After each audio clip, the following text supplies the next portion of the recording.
یس چند ایک ایسے انکاؤنٹرز ہیں جس میں کوئی ایک دو ساتھی ملزمان جو تھے وہ ان کے ہلاک بھی ہوئے ہیں. براہ راست مجھ پہ 4 حملے بھی ہو چکے ہیں جس میں لاہور کا حملہ شامل ہے. میرے گھر پہ بھی اٹیک ہوا تھا. اس بچے کی غلطی کو میں نے دور کیا, اس بچے کو میں نے جیل سے بچایا اور اس میں میں نے پرسنل ایفرٹ کی کہ یہ بہت بڑا مجرم بن جائے گا. محمد علی بھٹی نے ہمیں بہت کھلایا, بہت دوڑایا, بہت کھیلے ہم. اس سے 2 انکاؤنٹرز بھی ہو گئے. کوئی بھی ایسا کام جو قانون کے مطابق غلط ہے اس کو کرنے سے پہلے 50 دفعہ سوچیے گا. ایک دفعہ مقدمہ درج ہو گیا, آپ کا I D card blacklist ہو گیا, آپ ساری زندگی کے لیے وہ کالا آئیڈینٹی کارڈ اور وہ بلیک لسٹڈ سرٹیفکیٹ اٹھائے پھریں گے. السلام علیکم ناظرین, آپ کا میزبان حیدر بادشاہ کی خدمت میں اتفاق پھر حاضر پیش ہے. ناظرین, آج میں آپ کو ایک ایسی شخصیت سے ملوانے لگا جن کا نام ظہیر الدین بابر اوان ہے, جنہوں نے اپنا آدھا حصہ پولیس سروس میں گزارا اور اس کے ساتھ ساتھ بطور CIA سروس میں بھی انہوں نے اپنا زندگی کا حصہ گزارا. کچھ مہینوں پہلے ریٹائر ہوئے ہیں. آئیے ان سے بات کرتے ہیں. جی السلام علیکم. وعلیکم السلام. کیسے ہیں سر آپ؟ الحمدللہ. سب سے پہلے تو آپ مجھے یہ بتائیں کہ آپ نے بطور پولیس سروس کب جوائن؟ میں نے 1980 میں ایز اے TASI سروس کا آغاز کیا تھا اور 42 سال پولیس میں سروس کیا. آپ اکیلے ہی پولیس میں یا آپ کے کوئی بھائی بھی؟ میرے سگے چھوٹے بھائی مجھ سے تیسرے نمبر پہ, وہ اس وقت as DSP security Lahore duty کر رہے ہیں. سر آپ نے CIA سروس میں بھی اپنا ٹائم گزارا ہے, کتنا وقت آپ نے CIA؟ میں نے بہت اول میں بھی نوکری کی جب CIA پیدل نوکری کرتی تھی, ٹانگوں پہ اور مختلف اس قسم کی سائیکل پہ بھی سواری ہوتی تھی. تب اس زمانے میں بھی میں نے CIA میں کام کیا, چونا منڈی. لیٹر آن پھر میں نے لیٹسٹ ماڈرن CIA میں بھی کام کیا. ملا جلا کے کوئی CIA کی میری 12 سال بنتی ہے. جی آپ انکاؤنٹر بھی آپ نے کچھ کیے یا؟ دیکھیں جی, یہ جو انکاؤنٹر اسپیشلسٹ کی چھاپ ہے نا جی, یہ مجھے روز اول سے بہت بری لگتی ہے. انکاؤنٹر جو عام سمجھا جاتا ہے, جسے پبلکلی انکاؤنٹر اسپیشلسٹ کہا جاتا ہے, جی نعوذ باللہ, ایسا انکاؤنٹر اسپیشلسٹ میں کبھی بھی نہیں رہا. لیکن میرے بہت سارے انکاؤنٹرز ہوئے ہیں جن میں میں خود زخمی ہوا ہوں اور مقابلے میں پھر لوگ بھی زخمی ہوئے ہیں. اور یس چند ایک ایسے انکاؤنٹرز ہیں جس میں کوئی ایک دو ساتھی ملزمان جو تھے وہ ان کے ہلاک بھی ہوئے ہیں. لیکن الحمدللہ وہ والا انکاؤنٹر اسپیشلسٹ نہیں ہوں میں جو آپ سمجھ رہے ہیں. انکاؤنٹر اسپیشلسٹ میں نے آپ کو وہ نہیں سمجھا کہ قانون, میرا مطلب کہنے کا مقصد یہی تھا کہ انکاؤنٹرز ہوتے ہیں. جی انکاؤنٹرز ہوتے ہیں, بالکل انکاؤنٹرز ہوتے ہیں. پولیس کی مڈ بھیڑ ہو جاتی ہے اور میری لائف میں براہ راست مجھ پہ 4 حملے بھی ہو چکے ہیں جس میں لاہور کا حملہ شامل ہے. میرے گھر پہ بھی اٹیک ہوا تھا. اس کے علاوہ مجھے راستے میں جاتے ہوئے کنال روڈ پہ مجھ پہ فائرنگ ہوئی. اس کے علاوہ پھر جو میرا بڑا شدید انکاؤنٹر ہوا وہ راولپنڈی کمیٹی چوک کا انکاؤنٹر بہت مشہور ہے, جس میں میں شدید زخمی ہوا اور پھر مجھے CMH لے کے چلے گئے. پھر میرا اسی طرح سے لاہور میں بھٹا چوک کے قریب تھانہ جنوبی چھونی کے ایریا میں ایک بالکل لائیو انکاؤنٹر ہو گیا. ڈکیتی کر کے گاڑی چھین کے لے کے آ رہے تھے اور ڈیفنس سے انہوں نے گاڑی سنیچ کی تھی اور ان کا ہمارا آمنا سامنا ہو گیا. یس اس قسم کے انکاؤنٹرز پولیس میں ہوتے رہتے ہیں کیونکہ جرم کا جواب پولیس نہیں دینا ہے. کوئی اپنا ایک ایسا فیمس واقعہ بتا دیں کہ عوام کو شعور پیدا ہو جائے. شعور یہ ہے جی کہ میں ایک ایسے نوجوان کو جانتا ہوں جس نے ابھی ماشاءاللہ بڑی ڈسٹنکشن سے A لیولز کیا ہے. اس نے اپنی ایک بہت چھوٹی سی خواہش کے لیے جو شاید اس کے والدین پوری نہیں کر سکتے تھے, اس نے اپنی ہمشیرہ کو بھی داؤ پہ لگا دیا اور ایک ڈکیتی کر لی. وہ O لیولز کا اسٹوڈنٹ تھا اور سٹار لینے والا اسٹوڈنٹ تھا. A+ کیٹیگری میں وہ کامیابی حاصل کرتا تھا. اس نے ایک ویڈیو گیم سنیچ کرنے کے لیے گلبرگ کے علاقے میں واردات کر لی. وہ واقعہ میرے لیے بہت امپورٹنٹ ہے اور وہ ایک میسج ہے. میں میسج دینا چاہوں گا ان جنرل پبلک کو بھی, اتھارٹیز کو بھی, قانون بنانے والوں کو بھی, کہ اصلاح معاشرہ کے لیے پولیس کے اندر اور پبلک کو مل کے کولیبوریشن کے ساتھ ایک ایسا نظام قائم کرنا چاہیے کہ جو غلطی کریں ان کی غلطی کو دور کیا جا سکے. اس بچے کی غلطی کو میں نے دور کیا, اس بچے کو میں نے جیل سے بچایا, اور اس میں نے پرسنل ایفرٹ کی کہ یہ بہت بڑا مجرم بن جائے گا. اتنا قابل ذہین طالب علم, اس کی وہ واردات جو تھی اس کو ہم نے بڑے طریقے سے ہینڈل کر کے مدعی کے ساتھ سیٹل کر کے اس کی اصلاح کی, اور ماشاءاللہ آج وہ ایک ہونہار طالب علم ہے, اور اس نے اے لیولز بھی کر لیا, اور اب اس سے آگے وہ اعلیٰ تعلیم حاصل کر رہا ہے. اگر اس کی اس پہلی غلطی پہ پولیس اس پہ سیریس ایکشن لیتی اور اس کو اس کی زندگی تباہ کر دی جاتی, تو آج معاشرے کو ہم ایک ایسا ناسور دے دیتے جو ایک پڑھا لکھا جینیس ناسور, کہ جسے پھر قابو کرنا ناممکن ہو جاتا. سر تو آپ نے اپنا پولیس سروس اب ریٹائر ہو گئے ہوئے ہیں, تو ریٹائرمنٹ کے بعد اکثر پولیس والوں کو کچھ مشکلات پیش آتی ہے کہ جب ان کا اپنا کوئی مسائل یا کوئی وسائل تھانے میں پڑ جاتا ہے تو وہ اس طرح نہیں رسپانس انہیں تھانے سے مل پاتا جس طرح کہ عام. جی آپ کی بات درست ہے, پولیس میں اس طرح کے مسائل پیش آتے ہیں, لیکن میں نے روز اول سے اپنی ایک عادت بنائی تھی کہ میں زیادہ لوگوں کے گنداڑوں پہ نہیں چڑھتا.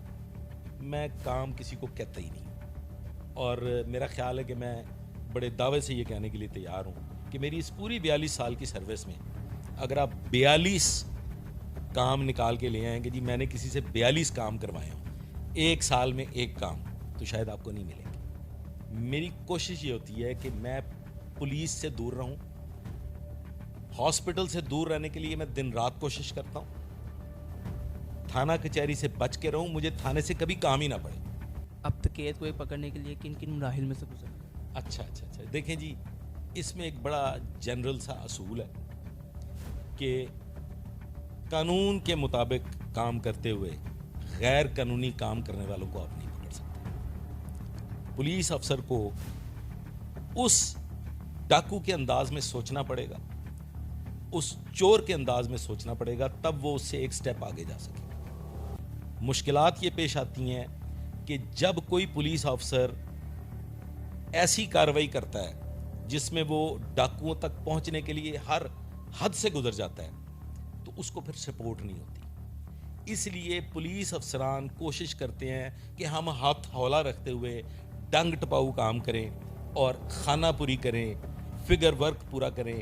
بڑے ڈاکو کو ہاتھ نہیں ڈالتے, اس کے ساتھ انہوں نے مقدمے بھی فیس کرنے ہوتے ہیں عدالتوں کے, اس میں انہوں نے استغاثے بھی فیس کرنے ہوتے ہیں عدالتوں کے, اس میں انہوں نے وہ جھوٹی درخواستیں جو ان کے خلاف دی جاتی ہیں کرمنلز کی طرف سے وہ بھی فیس کرنی ہوتی ہیں. اس کا ایک ایسا میکنزم ہونا چاہیے جو پولیس افسران مشکلات میں ہیں, ان کی ٹرانسپورٹ کے مسائل ہیں, ان کے فیول کے مسائل ہیں, ان کے پروسیکیوشن کے مسائل ہیں, ان کی عدالتوں میں حاضریوں کے مسائل ہیں, ان پہ مقدمات کی بے تحاشا بوجھ کے مسائل ہیں.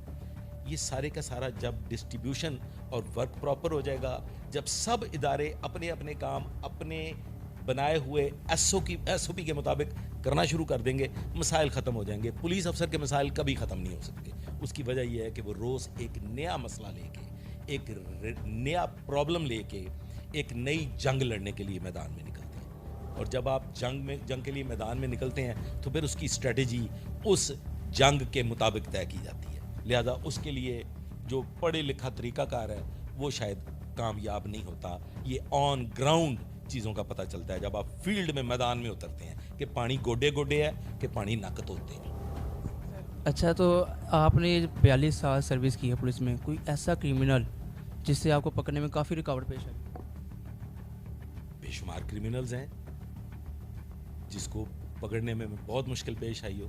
محمد علی بھٹی نے ہمیں بہت کھلایا, بہت دوڑایا, بہت کھیلے ہم. اس سے 2 انکاؤنٹرز بھی ہو گئے لیکن وہ قابو نہیں آتا تھا. اس کا ایک نعرہ تھا کہ جس کی گولی پہلے چل گئی, پولیس کی گولی چل گئی تو پولیس کامیاب, اگر میری گولی چل گئی تو میں کامیاب. اس کے ساتھ ہم نے گرنیڈز کے ساتھ بھی مقابلہ کیا ہے, اس نے ہم پہ گرنیڈز بھی فائر کیے. ایک دفعہ میری ایک مانگے تانگے کی گاڑی ریڈ کے لیے میں لے کے گیا تھا, وہ بری طرح سے تباہ ہو گئی. اس کے اندر اس نے گرنیڈز پھینک دیے, اس کے اوپر اس نے کلاشنکوف چلا دی. اس کے پیچھے ہم بہت دوڑے. اس کے لیے ہمیں لاہور سے اسلام آباد سے ایبٹ آباد سے اور کے علاقے چھاننے پڑے, اور وہ ہمارے لیے واقعی ایک درد سر تھا. لاہور میں اس نے انتہا درجے کی پینک کریٹ کی ہوئی تھی, وہ ہم نے بڑی مشکل سے پکڑا. پولیس آٹے میں نمک کے برابر بھی نہیں ہے. اگر آپ ڈسٹریبیوشن آف ورک کے حساب سے دیکھیں, جیوگرافیکلی دیکھیں, تھانے کی حدود کے حساب سے دیکھیں, تھانے کی پاپولیشن کے حساب سے دیکھیں, تو وہاں پہ 10% بھی ریکوائرڈ نفری موجود نہیں ہے. نہ تھانے دار ہے نہ سپاہی ہے. اس کی وجہ کیا؟ اللہ توکل پہ کام ہو رہا ہے. اس بات پہ کبھی توجہ نہیں دی گئی. ہم بہت ہی غریب ملک ہیں. پولیس کو بس ایسے اللہ کے آسرے پہ ہی چلایا جاتا ہے, کوئی اس پہ غور نہیں کرتا. تو یہ آنے والے وقت میں بھی کوئی نظام بہتری آئے گی یا نہیں؟ دیکھیں, میں نے آج تک اپنی پوری سروس میں کسی بھی سینئر اتھارٹی کو, کسی سینئر افسر کو کرائم کی وجہ سے ٹرانسفر ہوتے نہیں دیکھا. میں نے نہیں دیکھا کہیں بڑی ڈکیتی ہو گئی ہو, مرڈرز ہو گئے ہوں تو کوئی بڑی ٹاپ کو نقصان پہنچا ہو یا اس کے لیے وہ پریشانی کا باعث بنا. پریشانی کا باعث بنتے ہیں ایشوز, لا اینڈ آرڈر, جلسے جلوس, پولیٹیکل سچویشن. لہذا صاحب اس پہ توجہ دیتے ہیں. خصمہ نو کھا گیا جرم. اچھا, اس پہ میں نے ایک اور چیز دیکھی, انسپیکٹر لیول پہ خاص کر یہ ہوتا ہے کہ جیسے کہ اکثر واقعات ایسے رونما ہو جاتے ہیں کہ جو سے سمجھ لے کہ اچانک طور پہ ہو جاتے ہیں, جیسے کہ گڈی سے کسی کا سر زخمی ہو جانا, اس پہ انسپیکٹر کو معطل کر دیتا ہے. نہ کوئی قصور ہوتا ہے کہ کرائم پہ ریشو کنٹرول کیا ہوتا ہے انسپیکٹر نے, پھر بھی ہمارے یہاں پہ, بلکہ جتنی بھی تھرڈ ورلڈ کنٹریز ہیں, وہاں پہ پولیس کو لترول سب پسند کرتے ہیں. فیم, ٹی آر پی بڑھتی ہے پولیس کے ساتھ زیادتی کرنے میں, پولیس کو سزائیں دینے میں, پولیس کو کھچنے میں. تو for the satisfaction of general public ایک آسان طریقہ رکھا ہے, معطل.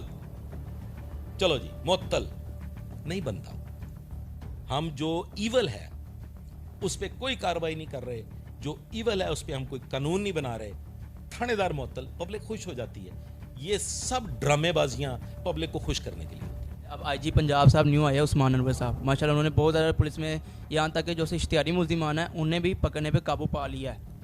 تو آپ کچھ کہنا چاہیں؟ ایک تو جی ڈاکٹر عثمان انور صاحب, چونکہ میں انہیں ذاتی طور پہ جانتا ہوں, اچھے افسر ہیں, بڑا کام بھی کر رہے ہیں. مجھے یہ بھی پتہ چلا ہے, میں نے بڑے غور کیا ہے تمام چیزوں پہ. وہ پولیس کی بہتری کے لیے, ریفارمز کے لیے بہت کام کر رہے ہیں. لیکن اگر ایک کام نہ ہوا تو کون سا کام؟ جتنے مرضی کام کر لیں, وہ ہے پولیس کے چھوٹے سٹاف کی پروموشنز. ان کا جو ایک طریقہ کار ہے, ایک جو کرائٹیریا آف پوسٹنگز, ٹرانسفرز اور پروموشن ہے, اس کو اگر عین قانون کے مطابق نہ کیا گیا اور کانسٹیبل ساری زندگی کانسٹیبل رہ کے مر گیا اور تھانے دار تھانے داری میں گزر گیا اور انسپیکٹر کی چٹی داڑھی اس کی چھاتی کو لگ گئی, تو نظام ٹھیک نہیں ہونا, کوئی ریفارمز نہیں ہوگی. یہ ڈسکریمنیشن آف پروموشن جو ہے وہ دو طبقوں میں, ایک کی ٹائملی وہ لندن بیٹھا ہو, وہ امریکہ بیٹھا ہو, وہ یورپ کے کسی ملک میں سیر کر رہا ہو, اس کو پتہ ہے میری ٹائملی پروموشن ہو جانی ہے. ادھر گوڈے رگڑ رگڑ کے, اڈیاں رگڑ رگڑ کے, ماتھے رگڑ رگڑ کے, اس کو پتہ ہے میری پروموشن نہیں ہونی. اس نے ہر سال 2 سال بعد ایک نئے آنے والے کے آگے گڈی تماشا کر کے دکھانا ہے, پتلی بننا ہے, کبھی وہ تیلی والا باندر بننا ہے, پھوسیاں لگانی ہیں, درختوں پہ چڑھنا ہے, ہری ہری بٹھیں کرنی ہے, اپنی ساکھ کو دوبارہ ایک نئے افسر کو منوانے کے لیے. اس کی تو ساری زندگی بس اپنا آپ منوانے میں گزر جاتی ہے, پروموشن کا کوئی چکر نہیں ہے. پروموشن نہ ہوئی تو پولیس کا سسٹم ٹھیک نہیں ہوگا. پولیس فورس کو سب سے زیادہ مشکلات کا سامنا کرنا پڑتا ہے کہ ان کے جو تھانے کی مرمت کے حوالے سے, کہ تھانے کے حالات اتنے صحیح ہے کہ کئی تو گرمیوں میں پنکھے نہیں زیادہ چل رہے ہوتے, عمارتیں صحیح نہیں ہیں, اس کے بارے میں. اچھا سوال ہے یہ, بالکل ویلڈ کوشچن ہے آپ کا. یہ ویری کرتا ہے جی پرسن ٹو پرسن کہ آپ کی ٹاپ پہ کون آفیسر بیٹھا ہوا ہے. تو چونکہ حکومت تو پولیس کی طرف اس قسم کے کاموں کی توجہ نہیں دیتی, وہ کہتے ہیں جی پولیس اپنا کام آپ پہ چلائے گی. تو ہاں یہ بالکل ایک بہت بڑا ہے المیہ کہ پولیس کی عمارات کے لیے فنڈز کی ایلوکیشن اور پراپر عمارتوں کے لیے فنڈز کی ایلوکیشن, وہ آپ کے ٹاپ لیول پہ اگر کوئی آفیسر ڈیولپمنٹ